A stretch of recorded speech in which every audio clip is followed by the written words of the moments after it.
Mata adalah panglima hati. Segala yang kita kerjakan adalah wujud misteri yang bergejolak dalam hati. Baik, buruk, kejam, pilu, sampai kisah ironis, semua akan kita kuak di sini, menembus mata batin. Program ini akan menghadirkan orang-orang yang pernah ataupun masih melakukan tindakan di luar batas kewajaran. Dan bintang tamu yang malam hari ini sudah ada di samping saya adalah Rahma Azhari. Rahma, selamat malam. Malam. Terima kasih hadir kembali di Penembus Mata Batin. Dengan senang hati bisa ketemu banyak Semuanya ya malam Iya. hari ini. Tapi kamu nggak ketemu dengan yang nggak kelihatan kan ya? Jangan sampai deh aku ngeri, nanti nggak bisa tidur. Jangan dong. Sejauh ini Iya. pernah punya pengalaman mistis lagi nggak, Rahma?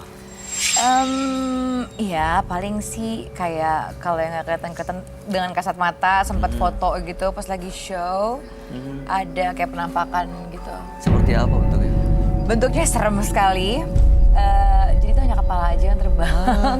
Masih ada fotonya, so this is like apa kayak seperti ya aneh tapi nyata gitu karena tertangkap kamera. Oke. Gitu. Kebenaran saat itu juga aku lagi hamil. Jadi kayak aku sering pegal-pegal, suka biru-biru gitu badannya. Dan biasanya mitos katanya orang hamil itu kan mengundang mereka untuk iya, datang. yang aku dengar tuh orang hamil itu wangi untuk makhluk-makhluk seperti itu. Jadi kayak banyak-banyak pantangan. Tapi kan aku nggak terlalu mikirin gitu saat itu. Tapi ternyata ya it is what it is gitu. Ternyata percaya nggak percaya ya ketangkep kamera dan serem sekali. Masih ada aku tapi aku takut. Fotonya masih ada. Tapi nggak dibawa. Oh my goodness. Tapi nggak Somewhere. mengganggu, nggak datang, nggak komunikasi Datang atau sih nyampein pesan enggak, apa aku gitu nggak kan? tahu datang mengganggunya seperti apa, nggak ngerti. Cuma di situ badanku suka biru-biru aja kayak ya something like that. Tapi Kayak pegel biru, kayak ada cakar seperti itu. Mudah-mudahan sih nggak kejadian lagi kayak gitu No, ya. enggak, mudah-mudahan enggak. Cuman kan sekarang emang kalau kemana-mana kamar mandi baca doa, kesini baca doa dikit-dikit Iya, kayak iya, udah nggak mau benar. lepas. Ya karena mereka emang ada, tapi gimana kita saling menghargai aja Betul, gitu ya. iya. Baik, Rahma, kita akan segera ketemu dengan partisipan kita yang pertama. Oke. Berikut ini akan hadir seorang pria yang tega menyantet keluarganya sendiri karena dendam. Malam hari ini kami akan panggil dia dengan nama samaran. Kami persilahkan Rahmat.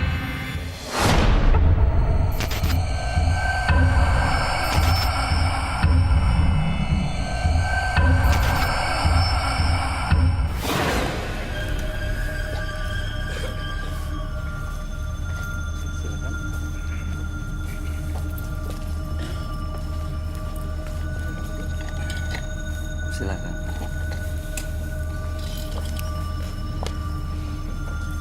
Selamat malam Pak Rahmat. Malam, Apa yang mau Bapak ceritakan? saya menceritakan tentang diri saya pribadi karena saya dendam sama keluarga saya. Kenapa alasannya? Alasannya saya kelangkah. Maksudnya Dalam pernikahan saya dilangkah. oleh adik Bapak. Iya. Lalu Lalu saya dendam, saya berguru untuk apa? untuk menyantet semua keluarga saya. Maksudnya Bapak ingin keluarganya celaka gitu? Iya.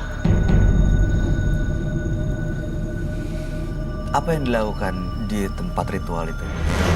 Saya ingin menyantet terutama saudara saya yang udah ngelangkain saya nikah. Dengan cara seperti apa? Dengan cara untuk memuja setan. Lalu gimana kondisinya? Kondisinya dia bakal celaka dan ada luka. Jadi saudara Bapak sekarang masih dalam kondisi luka atau gimana? Sekarang sudah luka. Oke, hubungan Bapak dengan keluarga saat ini gimana? Saya masih tetap dendam.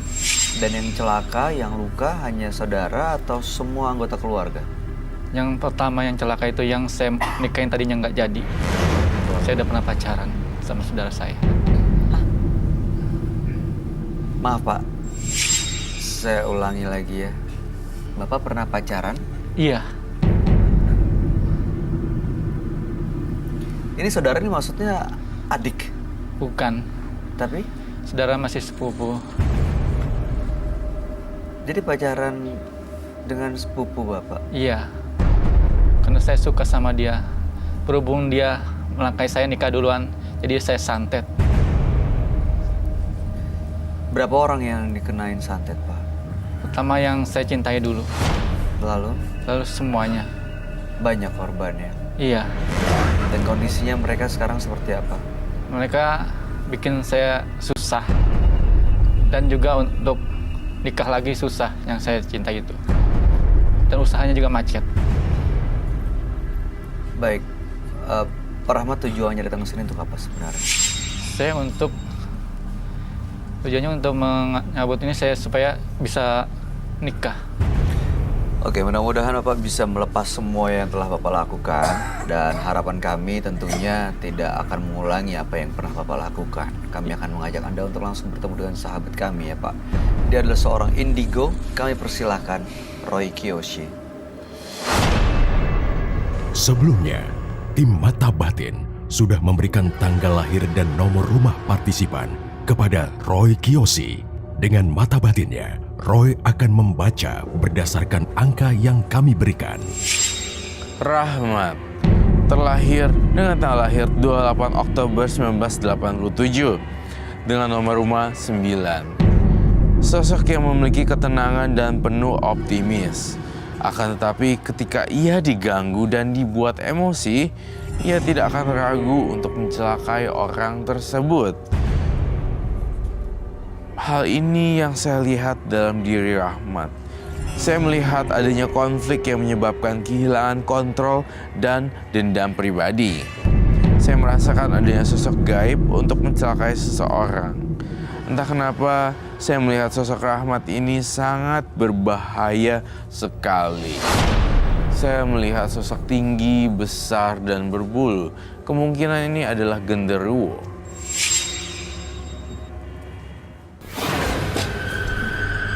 Selamat malam. Selamat malam Roy. Silakan duduk. Terima kasih.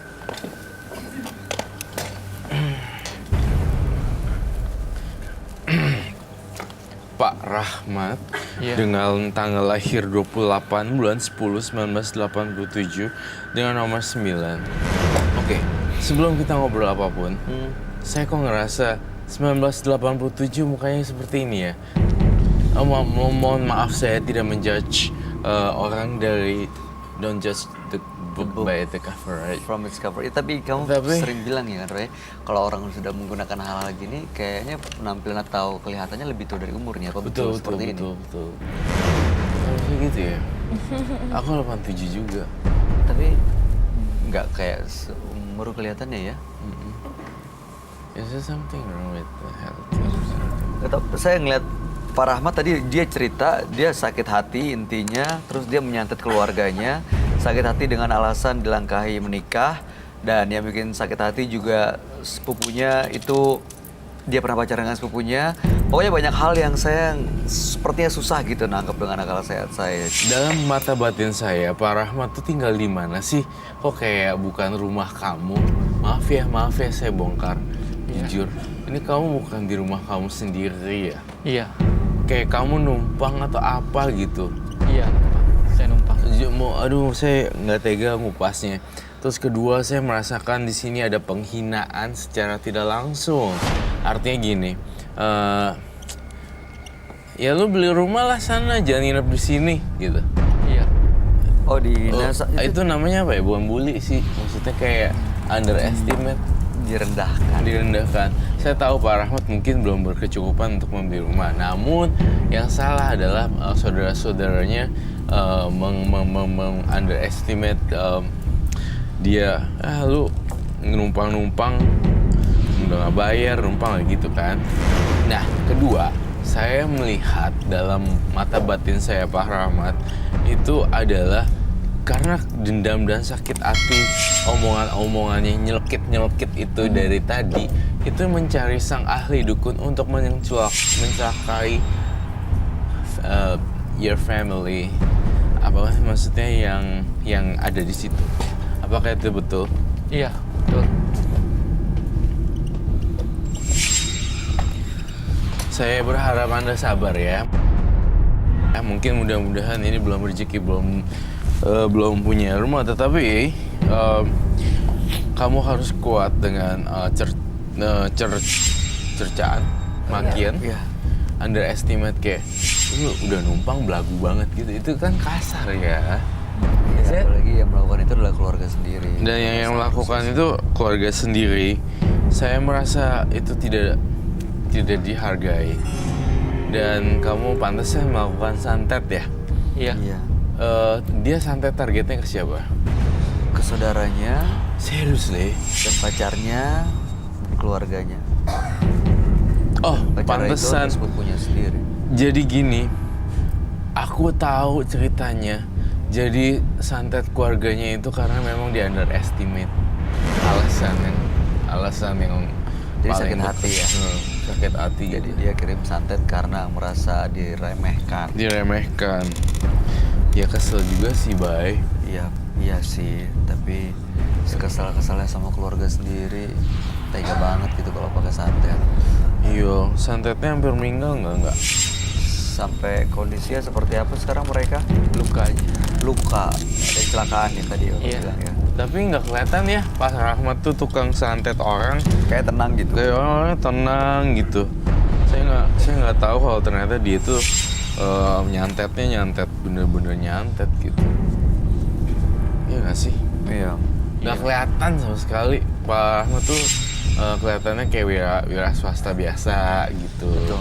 Kantoran 24 jam di meja, belakang meja.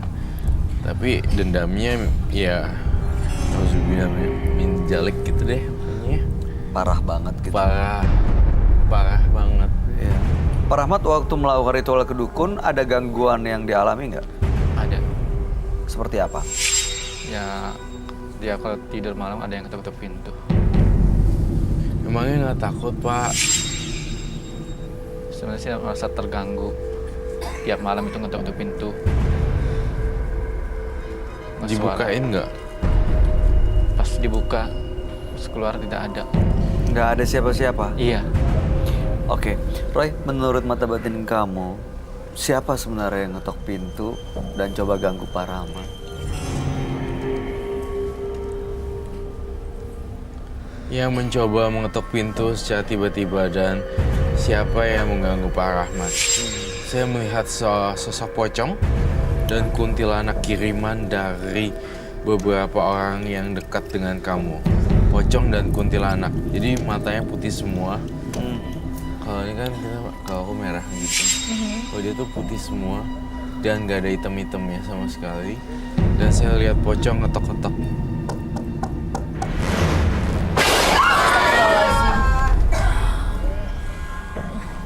Dan saya ngerasa gini, alasan dia melakukan santet karena alasan finansial ekonomi juga.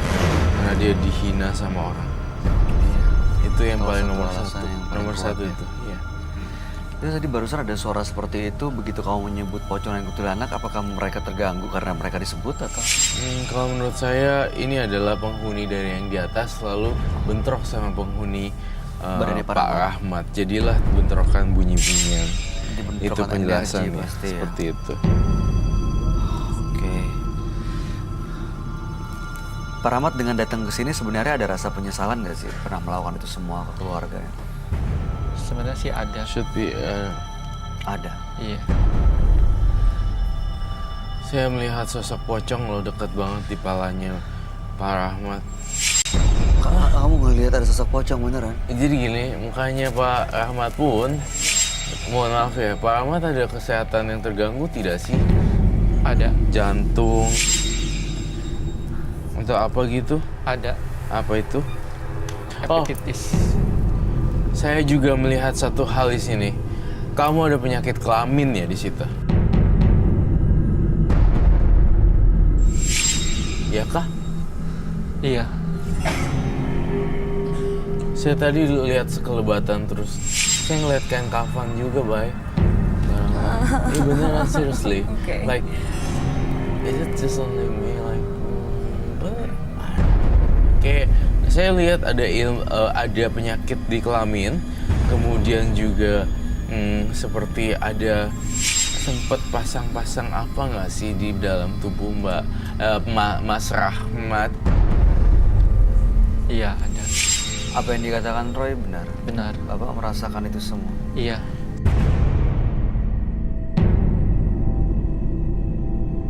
So scary, man.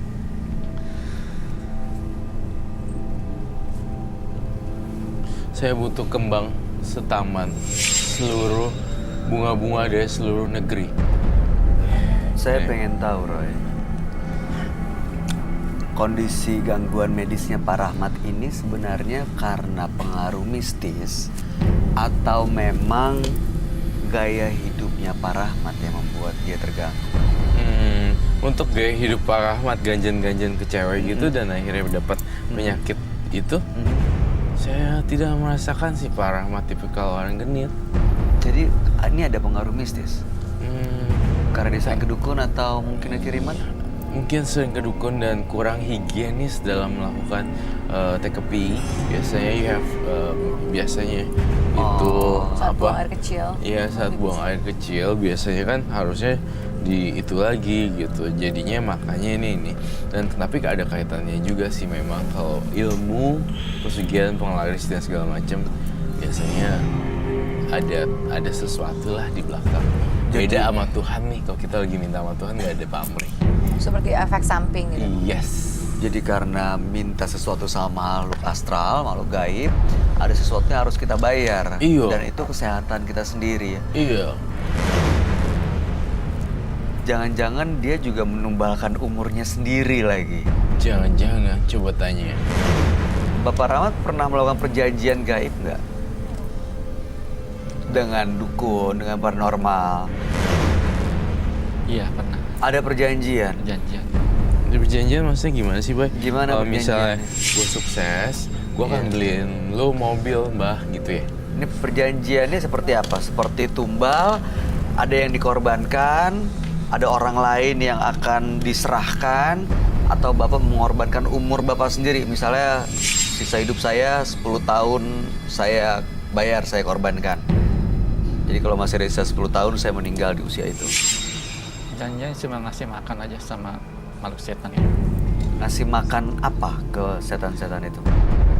Makan aja yang dia suka saya kasih. Seperti apa? Model kayak daging atau telur. Daging, telur. Saya mau mencoba memanggil semua arwah-arwah gentayangan yang ada di Pak Rahmat hari ini. Saya ingin memecahkan misteri, teka-teki misteri. Sebenarnya ada apa sih di balik ini semua? Sedendam itukah Anda? Tidak ada kata maaf sekalipun. Berhubung saya kelangkah jadi saya nggak bisa maafin dia. Itu gara-gara kamu cuma di underestimate, diremehin. Iya, Jadi dendamnya sampai kebalik-balik sini gitu. iya. Tapi kan orang itu apa ya? Sometimes people nggak they didn't mean it. Iya, nggak serius, mungkin Iya. nggak bermaksud seperti itu, tapi hanya di kepalanya Pak Rahmat, di pikirannya Pak Rahmat, dia bangun sendiri, pikirannya kalau dia diremehin, dia dihina, padahal nggak ada orang yang bermaksud Padahal seperti nggak itu ada ya. Building ya. Dia bangun. Pak Rahmat takut pocong nggak? Takut. Pak Rahmat kayak pocong loh. Serem banget. Roy, kamu lumayan cukup ini bilang berkali-kali. Yes. Kamu ngeliat jelas. Matanya beda. It's different. Matanya tuh kayak apa ya? Matanya tuh kayak beda banget. Ini mohon maaf ya, saya tadi ngatain kamu kayak pocong. No. Mirip kayak sejenis itu karena matanya turun. Apa jangan-jangan memang ada sosok pocong yang masuk ke dalam badannya Pak Rahmat ini? Bisa jadi. Oke, di sini ada kembang. Kembang setaman. Ayo, oke. Iya. Mbak Rama Iya, masih apa? kuat ya? Gini. Saya mau lihat apa yang terjadi sebenarnya. Sama baskom ada air ya. Yang banyak banget. Kita akan buang gini. Dan kita akan nemuin satu gambaran random.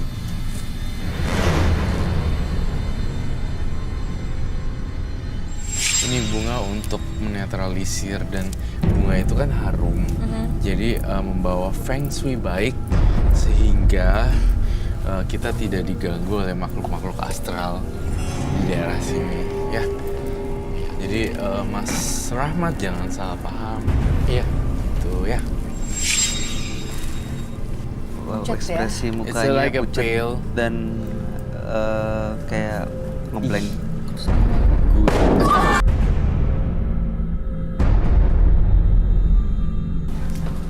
Taruh di sini deh. No gayung. Aku pengen coba ngeliat sebenarnya ada apa. By the way, aku butuh bunga yang lebih banyak lagi ya.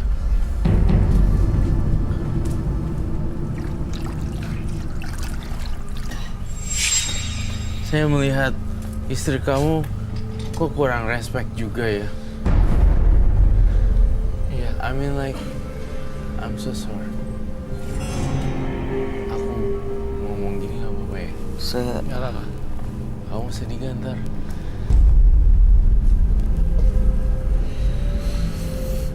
What happened, Bay? Kenapa? Aduh, ledakan yang terakhir tuh bikin saya sakit banget dada saya, terus kepala saya pusing, terus kuping saya sebelah kiri ini saya nggak tahu, saya nggak bisa dengar apa-apa sebelah kiri saya.